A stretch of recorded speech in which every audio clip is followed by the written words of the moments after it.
feminine. A verb pertaining to the female gender, Romanly, feminine. A verb pertaining to the female sex, biologically female, not male, feminine. Belonging to females, typically used by females, feminine. Feminine,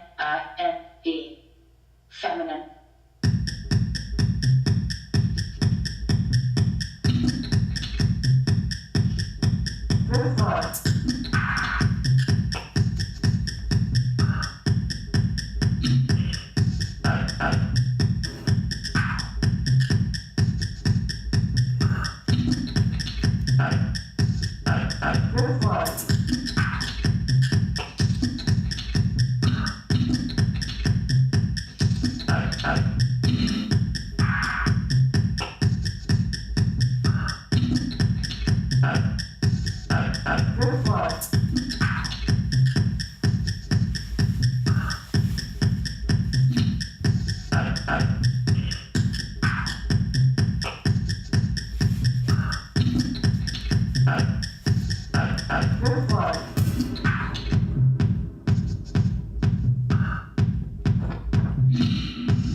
And I'm as free as the wind that's blowing out on this beach.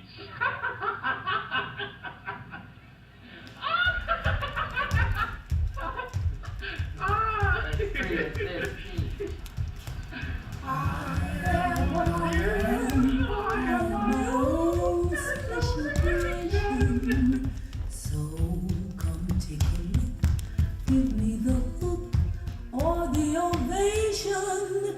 It's my world that I want to have a little pride in. My world, and it's not a place I have to hide in. Life's not worth a damn till you can say I am what I am.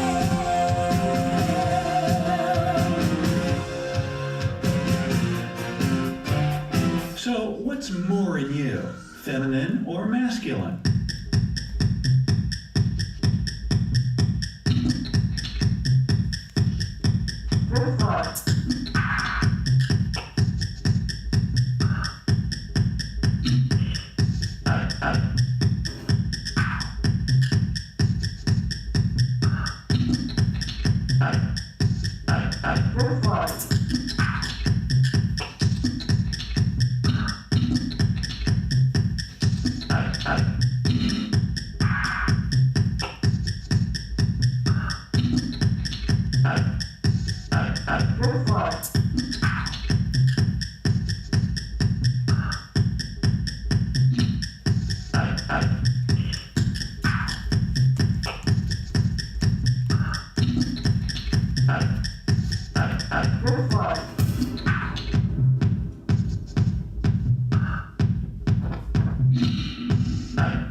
Women don't go out of their way because they are women.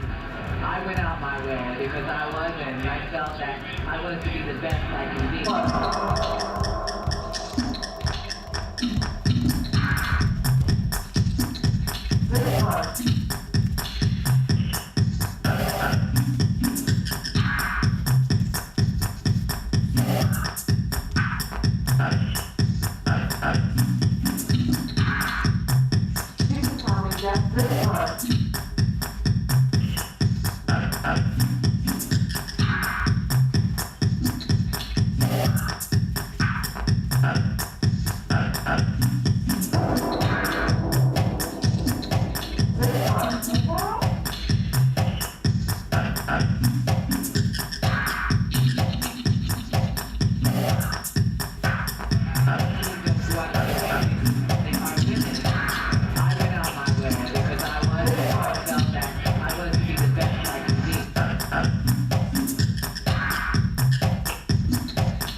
Wind is blowing out on my face.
So, what's more in you, feminine or masculine?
It's my world that I want to have a little pride in.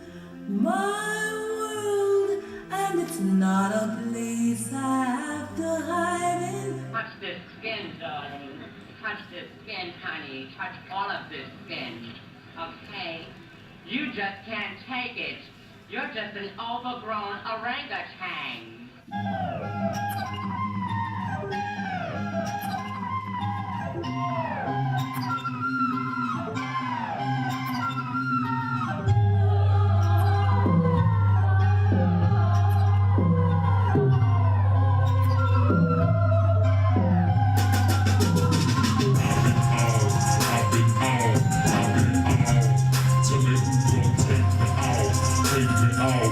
Take me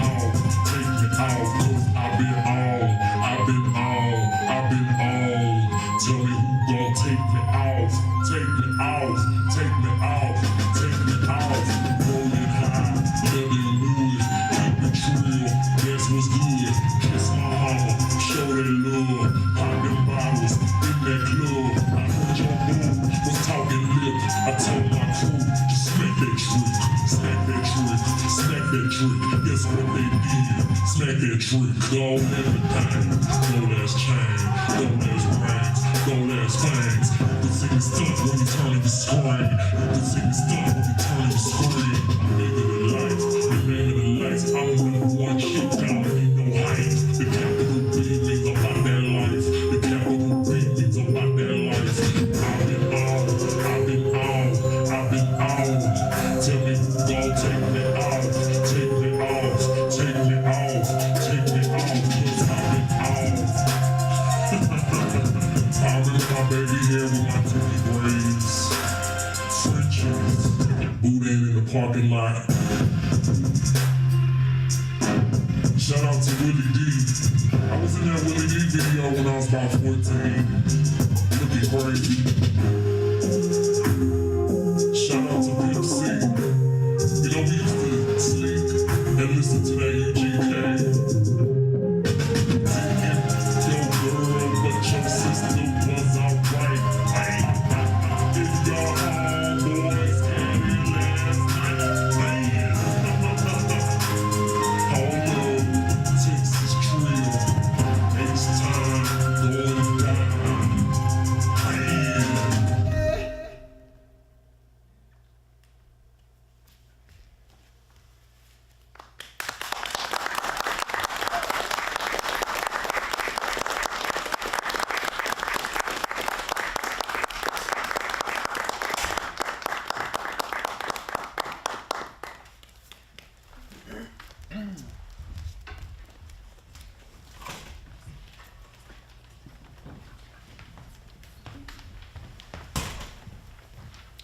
Good evening, everyone.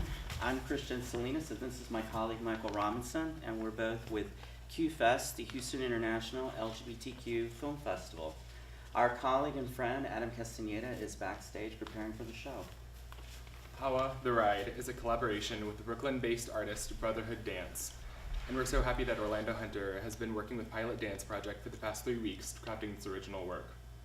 Our thanks as well to the Unnamed Three, who created the beautiful opening piece this evening. Hawa The Ride is made possible with the support of a Cities Initiative grant from the City of Houston through the Houston Arts Alliance and a production grant from Dance Source Houston. In order to continue receiving funding to make this programming possible, Pilot Dance Project needs your help by filling out the survey you picked up in the lobby.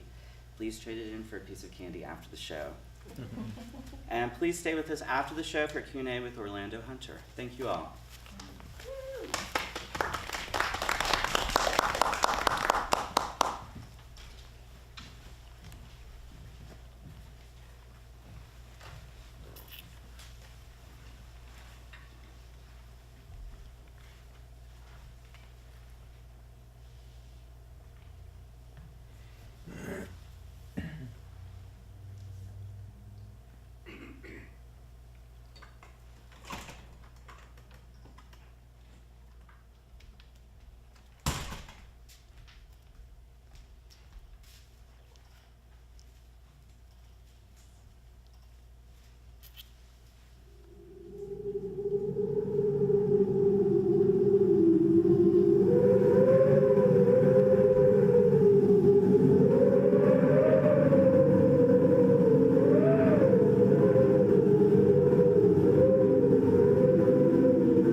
jockeys on the lawn at all times. The legend of each jockey varies on how they actually got to be horsemen.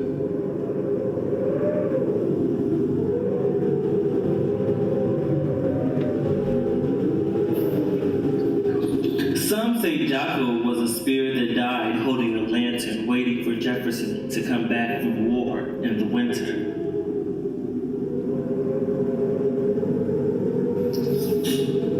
Jefferson deemed this act so noble, he had to hold gone bring his spirit back. So Jocko stands there, lantern in hand, looking, watching, waiting.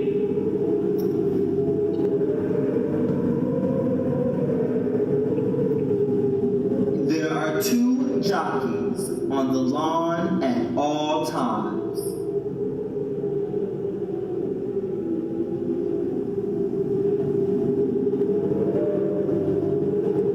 The legend of each jockey varies on how they actually got to be horsemen.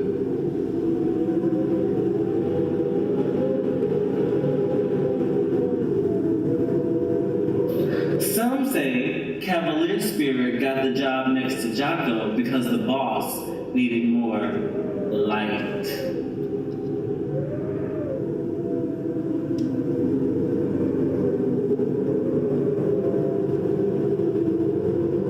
As Jefferson and Franklin rode past Jocko and Cavalier Spirit, Jocko overhears Jefferson talking about the legend of Queen Amina.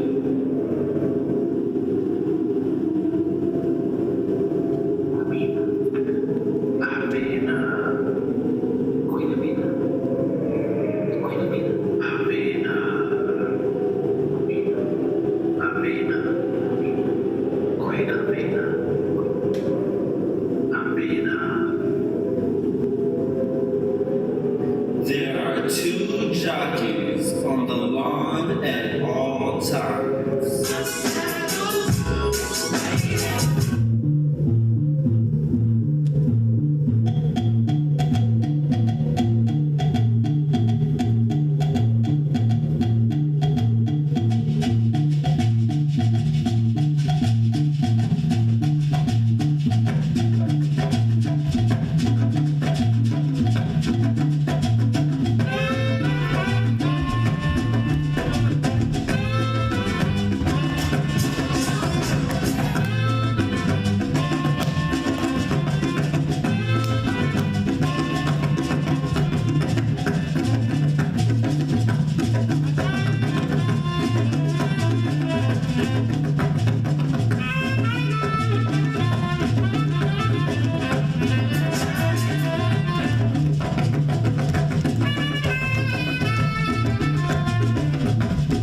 I can't say it! This is a villain so evil, so sinister, so horribly vile, that even the utterance of his name strikes fear into the hearts of men. The only safe way to refer to this King of Darkness is simply him.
No paunga, ti browse on flick, no mystery.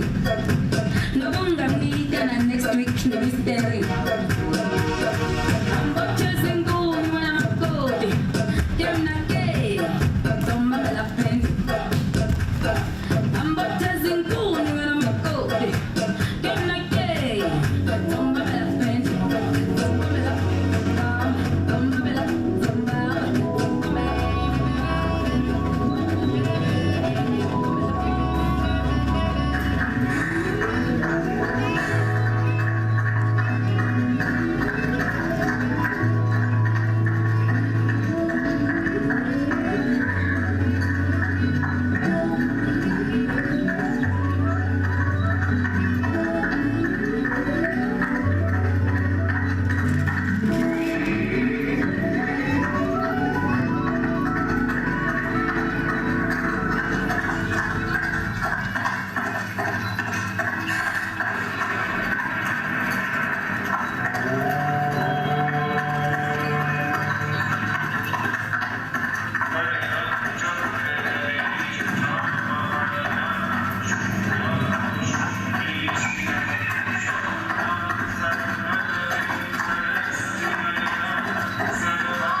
Ready for the talk back in just a second.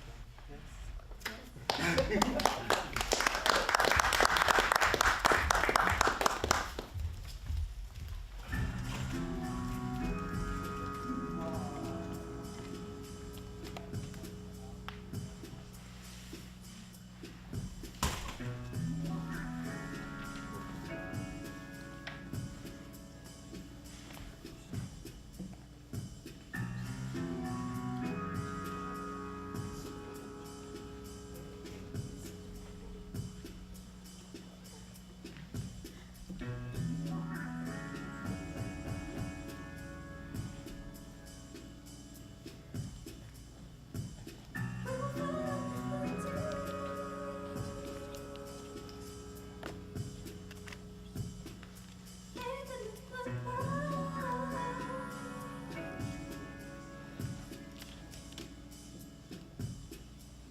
Thank you, Edgar.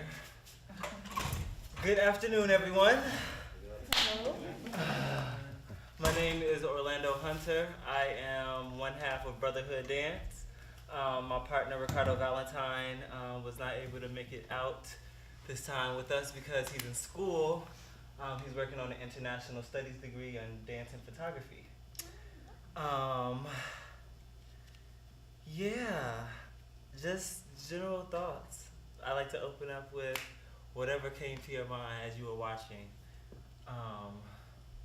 It can be like one word things like cool, or it can be as elaborate as you want. Amazing energy. I just was amazed at what, the energy that was put into the performance. Yes, Incredible. thank you. Amazing energy. What else? Wow. Wow. Yes. Yes. It was breathtaking. Like every move y'all made, my head was going like this. I couldn't stop. It was awesome. Thank you. Yes.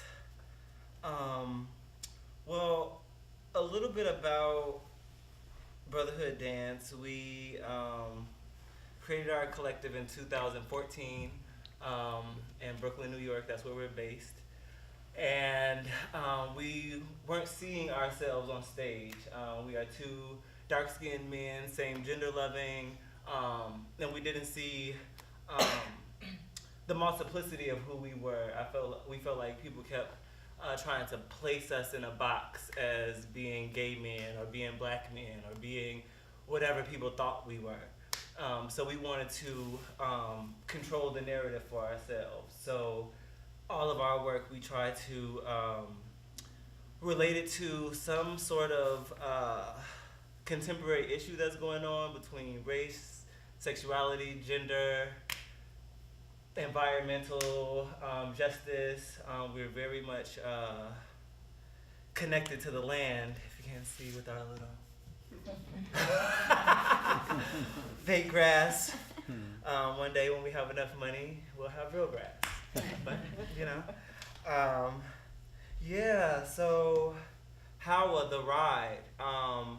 This work came about because we were looking at a few different ideas and really inspired by Octavia Butler, who is a Afrofuturist writer. And we wanted to create a story of our own. But the thing about Afrofuturism to us that wasn't sitting well was that Afrofuturism doesn't concern itself with healing. And the work that we do, we want to make sure that we're healing in the process as we're moving into the future. So we just don't want to blast off to Mars and then still have to deal with white supremacy, patriarchy, all of the things. So we're like, okay, honey, we need to deal with that now before we start blasting off. So we created this term called Afro-Neo-Narratives. And we're looking at stories of past, present, and future to create new narratives that maybe we've heard before or maybe that we haven't heard before, or tying mythologies together that exist in different time-space continuums. So for this specific work, we're looking at Queen Amina, who was a 15th century queen. We're looking at 18th century imagery from the jockey characters, and then we're moving those images in the future by using black femme resistance dance forms. So, yeah. That's like a lot going on, yeah? So I wrote this as a short story first, so it's a written narrative, and I wanted to bring it into a live performance, and I was like, how do I do that, and not have dialogue, and patriarchy said go, or I was really trying to figure out what that looked like through movement, and because the body says so much, within just a gesture, we started to figure out what are they saying with that gesture, is he hungry, does he want something, so I was like, so how do I use gesture as a way of communication? How do I use scenarios or movement, actions to really tell the story? And that was my challenge this time around. We had 8 days to create the work, really. And in the process, 2 dancers ended up getting injured. For various reasons. for various reasons, not specifically from the work. But yeah, it's been a ride. Yeah, just general questions about the work or what you saw. Yes. First of all, your solos were stunning. Thank you. Beautiful work. I also really love seeing performers I know in different vocabularies, some of them and being especially challenged that way. Was there anything that came out of the process for either creator or performers? I know that's a really open-ended, icky question. Like, what was the process like? But was there any kind of cool things that happened in the process for you, or something you found in yourself, or I don't know, something? I think for me, my body has a new vocabulary to tap into, a different kind of empowerment through a different form of movement, a different kind of strength than I'm used to, which was really nice to get to then show. Yeah, that and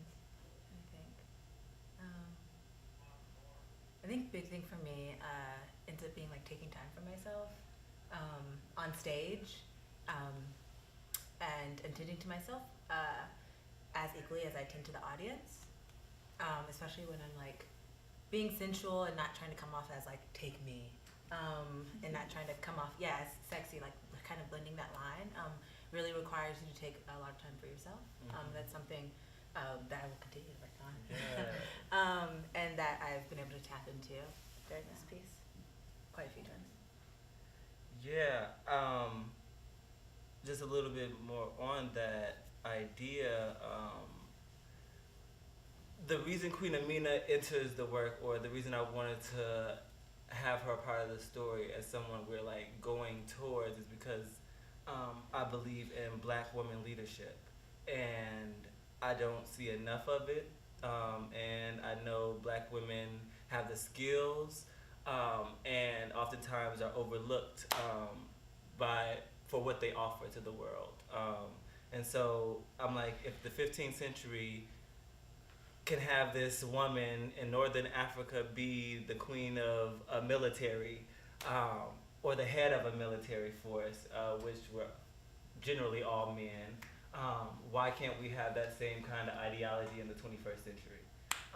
So I wanted to bring that kind of energy in, and then working with Ayan, being one of the only women of color in the work, I'm like, yo, what are you doing to like take time for yourself? You know, I think a lot of times as performers, we're like, oh, like, look at me, audience members, look at me, I'm trying to give you something. And I'm like, what are you getting? How are you feeling in that moment when you're constantly giving yourself? Because not only are you constantly giving yourself in this mode, but you're constantly giving yourself in other ways outside of this kind of space. So what did it mean for me to be a patriarch, but also allow that kind of space for my sister? So that was really important for me in the work. Originally it was a duet, but a lesbian love duet, yes. But then she ended up, not being able to be a part of the work, and then end up becoming this solo, which I thought, sad for Chloe that she couldn't be a part of it, but also I thought that was a really beautiful moment for you to be able to take that time for yourself and really dive into what that meant. Other questions? I have a question, but maybe you can respond to it. Obviously, I know you. And it was an incredible amount of work to do in 8 days, like to come up with it, and then I'm assuming you taught it, and then for you all to learn it, and then to be here, amazing. It was beautiful. And Orlando, I know you have various dance backgrounds, and so through our conversations, I've heard about them, but it was just really beautiful to see them woven together here to tell this story, or these stories.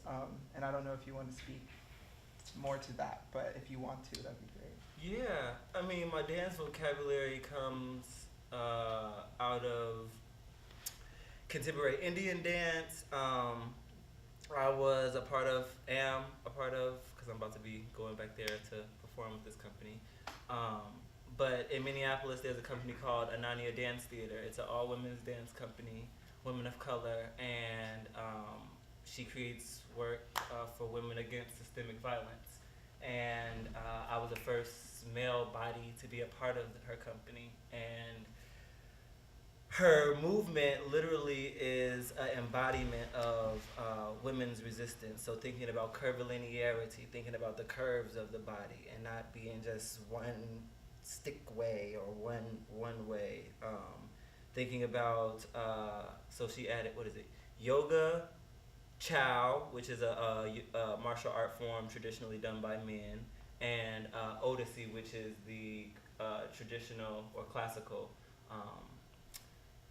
Indian dance form that she melded all these three together to make Yorcha, which is her women's resistance dance form, which now I put into my work, as well as Brazilian dance, capoeira, West African Guinea, Yambalu, Haitian movement, Orisha movement.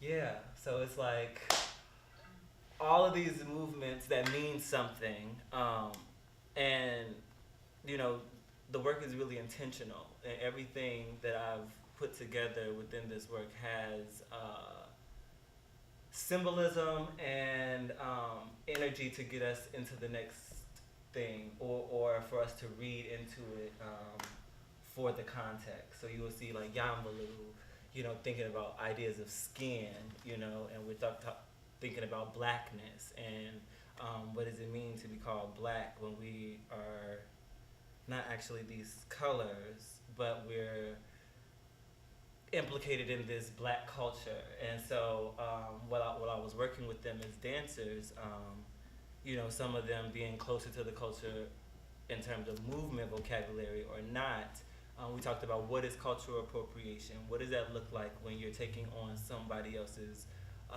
movement or language and trying to reproduce that or show it in a different light. And we said, well, we talked about it being negative when you're not of that culture and you're advancing in the culture that you are embodying, if you will. So if I wasn't a hip hop dancer and I learned hip hop and then I went to the Kennedy Center, you know, and start dancing hip hop and everybody's like, yes, and I'm getting all this money, but there's a group who've been doing hip hop since before I even thought about it, you know, and they're not advancing or getting the acclaim or the money or whatever the thing is. So we talked about that idea and bringing ideas of the ballroom, Vogue, into the movement, into the ideology as well, because that space is really about realness and authenticity and how do you show up not only for yourself, but how do you show up in the world outside of spaces that seem safe or comfortable for you. And if you're able to pass in those spaces, then you're considered real.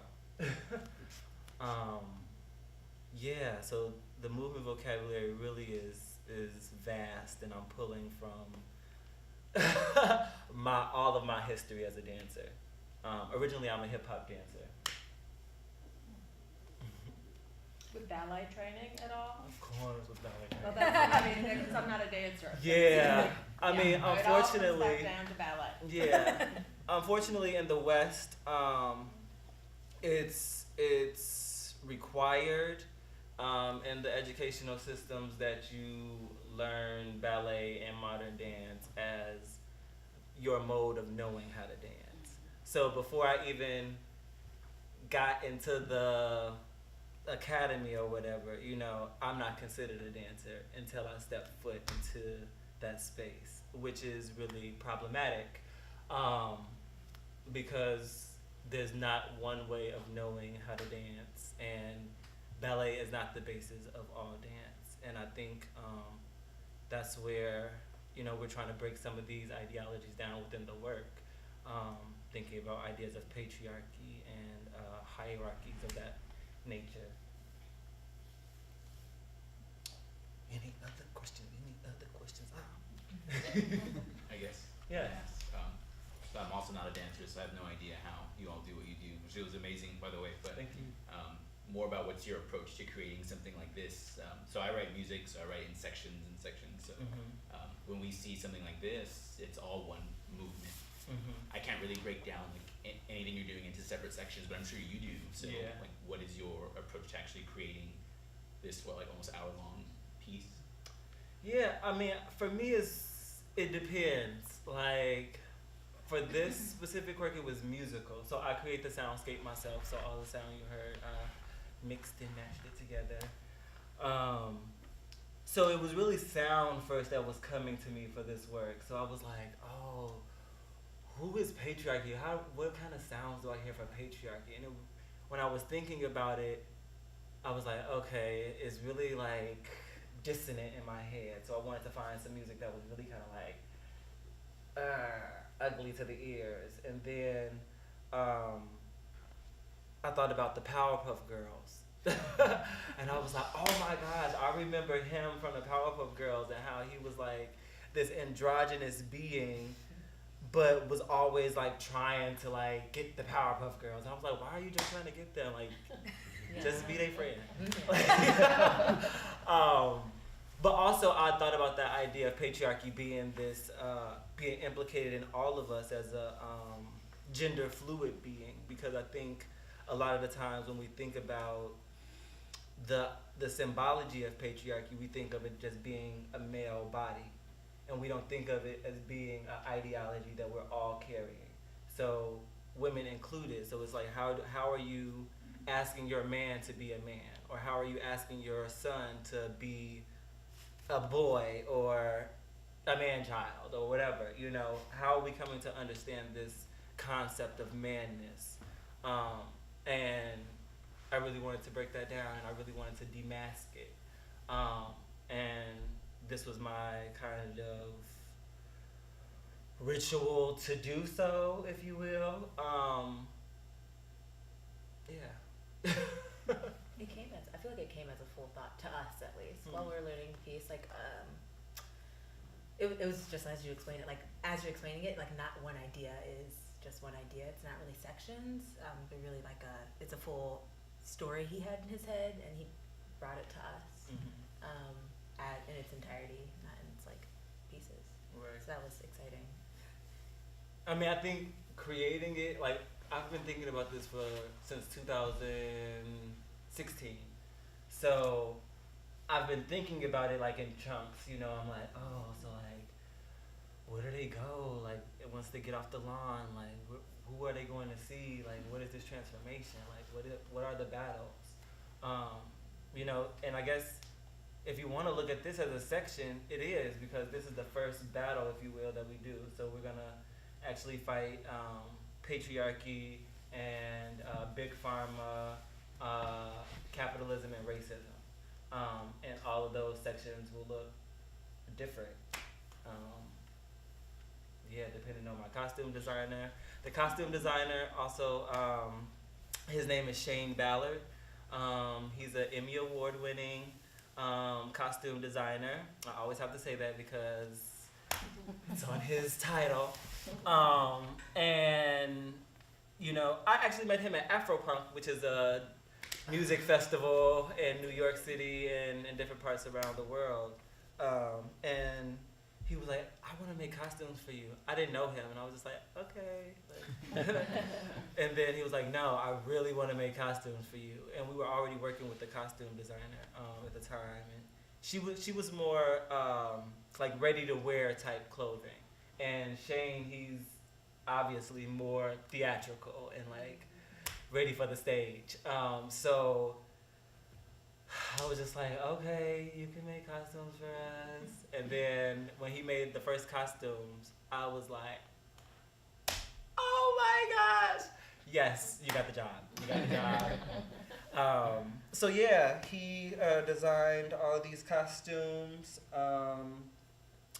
The patriarchy costume is built off of the image and idea of egunguns, which are ancestral spirits that come into the space for celebrations, warnings, deaths, weddings, births, what have you. But it's to symbolize the spirit of the idea. So I really wanted to bring that kind of Africanist presence within the work, along with just the aesthetic in general. What else? Yes. Because you have come in, I mean, we've talked about this definitely, but I think it's always fun to flesh out. Because you came with this idea about patriarchy and it being an ideology, not necessarily like a male agenda kind of thing. How did it feel for you choreographing on women bodies and like kind of your history with working with women bodies versus like male bodies or like your own body? I thought it was a nice breather because me and Ricardo, we work so intimately together all the time. So it's just me and him, and talking about, you know, how we're existing as male body beings and our energy being of male and female, and like deciding at what time, you know, you're feeling a certain kind of energy and how that's balancing out in that space with your male partner. So I think being in this space, working with you all, and also having the knowledge of working with an all-female company, I think it was about creating, one, a safe space, a space where I'm understanding your needs as dancers, and not trying to create that same kind of relationship between male choreographer and female dancer, and giving you agency. And see, again, it gets into that hierarchy. Who am I to give agency? Yeah. Like, you know, like, you just do, like, whatever you want to do. Yeah. And I just happen to be here in this moment to be able to structure some space loosely in my, you know, perspective in terms of like offering something and you being able to do what you want with it. Seeing patriarchy come to life, it's like seeing myself outside, you know, having to deal with my own patriarchy, even as, you know, I'm in the role of the choreographer, telling them what to do, and like seeing this thing outside of myself as a continuing reminder, you know. And I think that's what this work is about, is to wake us up, to keep reminding us, to put it in our face, hey, this is something that we may not always keep at the front of our minds, but it's always back here, and it always plays itself out in the most nuanced of ways throughout every day, through the songs we listen to, through the advertisements that we're taking in. You know, it's everywhere. So I really wanted to, again, highlight that Egungun energy in terms of bringing this kind of spirit forth to create awareness.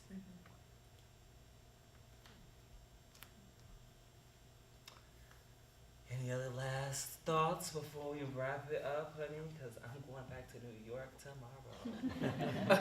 Thank you. Yes. Thank you all for yes. Follow us on Instagram, bhood.dance if you're on Instagram and things. Facebook, brotherhood.dance. Or no. Brotherhood Dance, that's on Facebook. And then our website is bhood.dance. No. See, this is why I need my partner. bhooddance.com. Have a good night. Thank you.